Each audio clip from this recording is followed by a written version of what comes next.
আমি ইমাম সাহেবদের উদ্দেশ্য করে একটা মেসেজ দেবো।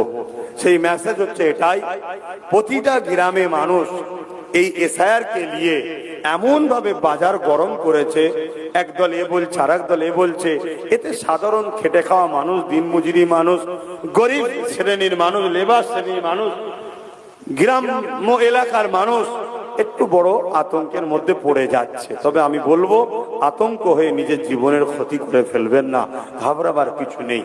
আলহামদুলিল্লাহ, এটুকু মনে রাখবেন, আপনার পীরের আওলাদ হিসাবে আগেও ছিলাম আপনাদের সাথে, আজও আছি। তবে ইমাম সাহেবকে বলবো, এই যে এসআইআর এর ফর্ম দিচ্ছে, এই ফর্ম অনেক হয়তো ঠিকভাবে ফিল আপ করতে পারবে না, ভুল করে ফেলবে।